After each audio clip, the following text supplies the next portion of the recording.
pada kita. Maka dengan cabaran itu, dengan ujian itu, Allah hendak menguji kita semua. Siapa di antara kita semua yang bisa meningkatkan amal saleh dengan hadirnya cabaran itu? Maka dikuatkan dari Quran surah ke-67 dari ayat kedua sampai dengan ayat ketiganya. Perhatikan kalimat Allah Subhanahu wa taala setelah membuka dengan kalimat tabarakalladzi biyadihil mulku wa huwa ala kulli syai'in qadir. Perhatikan kalimatnya, huwallazi khalaqal mauta wal haya liyabluwakum ayyukum ahsanu amala. Satu.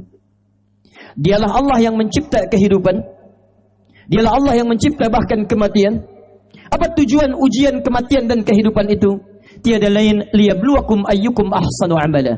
Dengan didatangkannya kehidupan itu dan segala aktivitas kita saat hidup, juga dengan kematian yang menghadapi setiap manusia akan kembali kepada Allah. Perhatikan kalimat Qur'annya, liyabluwakum ayyukum ahsanu amala. Dengan semua ketentuan Allah itu, Allah hendak menguji siapa di antara kita yang bisa meningkatkan amalnya di hadapan Allah Subhanahu wa taala. Jadi mohon maaf jika ada di antara kita mendapatkan satu ujian berupa musibah misalnya. Sakitkah itu? Ataukah ada kecelakaan menimpa? Atau ada kesenangan yang dirasakan bertambah harta, bertambah jabatan atau kedudukan, atau bahkan mohon maaf bertambah amal saleh kita di hadapan Allah Subhanahu wa taala? Tiada lain semua itu adalah ujian dari Allah Subhanahu wa taala untuk menguji setiap kita apakah dengan cabaran itu meningkat amal saleh kita di hadapan Allah Subhanahu wa taala. Apakah saat sakit Anda bisa mengucapkan kalimat istighfar? Apakah saat berjaya Anda bisa bersyukur di hadapan Allah Subhanahu wa taala? Apakah saat diuji Anda bisa bersabar di hadapan Allah Subhanahu wa taala? Maaf, bagaimana Anda bisa diketahui meningkat amal solehnya jika tidak diberikan ujian kepada Anda? Bagaimana Allah bisa mendengar istighfar Anda kalau tidak diberikan ujian dalam hidup Anda? Bagaimana Allah bisa melihat syukur Anda kalau tidak diberikan ujian berupa harta kepada Anda seluruhnya? Jadi kalau ada seseorang diuji tidak meningkat amal solehnya, maka ada yang belum lulus dalam ujiannya di hadapan Allah Subhanahu wa taala. Satu. Dua, saya agak cepat. Allah memberikan ujian kepada kita. Cabaran-cabaran diturunkan dalam hidup kita. Ternyata Masya Allah, dengan cabaran itu Allah hendak menghantarkan kita ke surga terbaiknya. Karena mustahil, kata Al-Quran, seorang hamba bisa masuk ke dalam surga jika tidak diawali dengan cabaran-cabaran dalam kehidupannya. Quran surah kedua Al-Baqarah ayat 214, paling kanan sebelah bawah di mushafnya.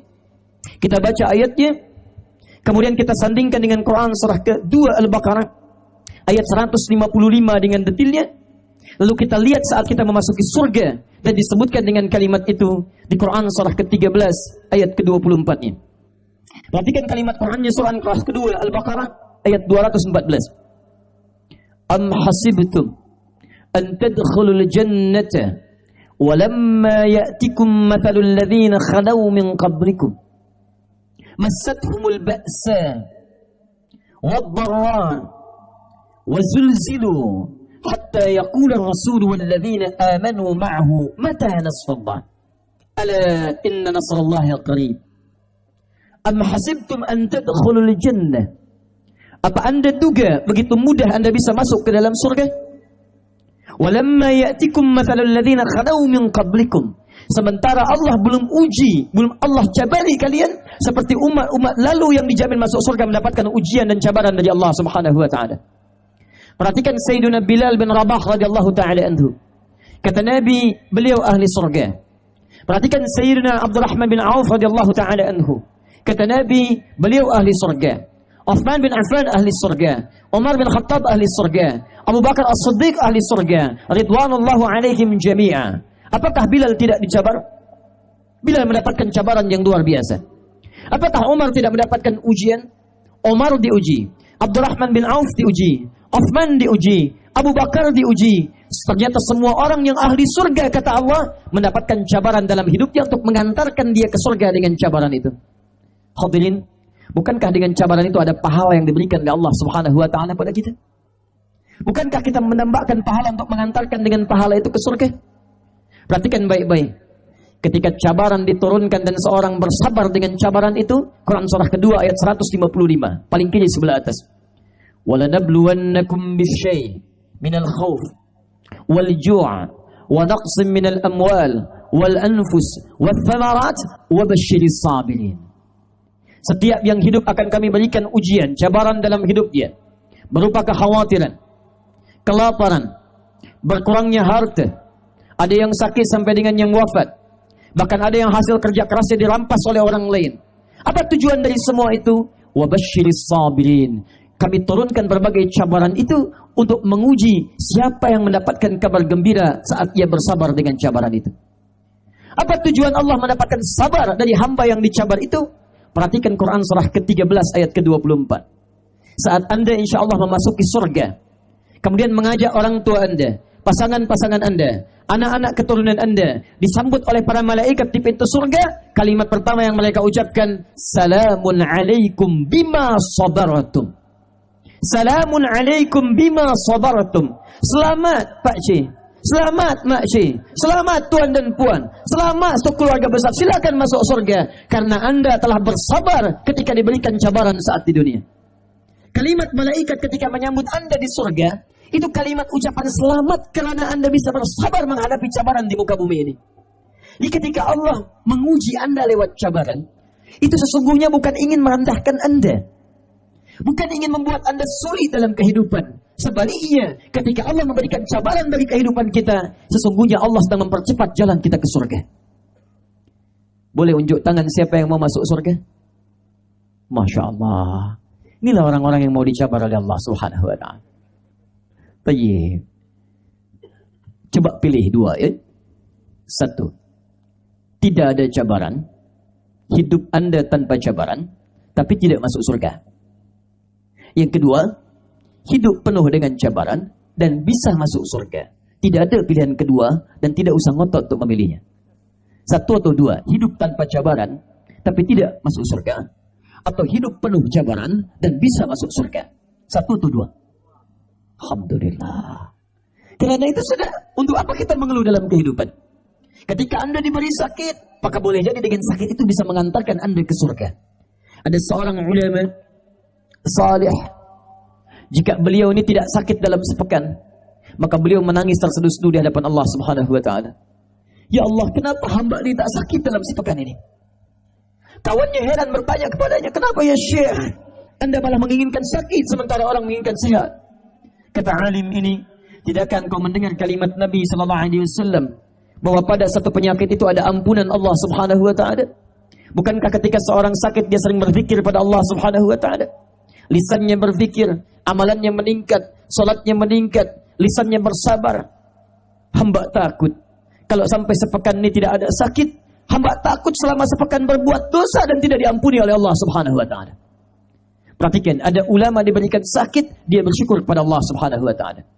Jadi konsep yang kedua, fitrah yang kedua, tujuan Allah menurunkan cabaran bagi kehidupan manusia selain untuk membangkitkan amal saleh kita, juga untuk cepat memantarkan kita ke surga insyaallah. Bisa dipahami sampai sini? Tayyib.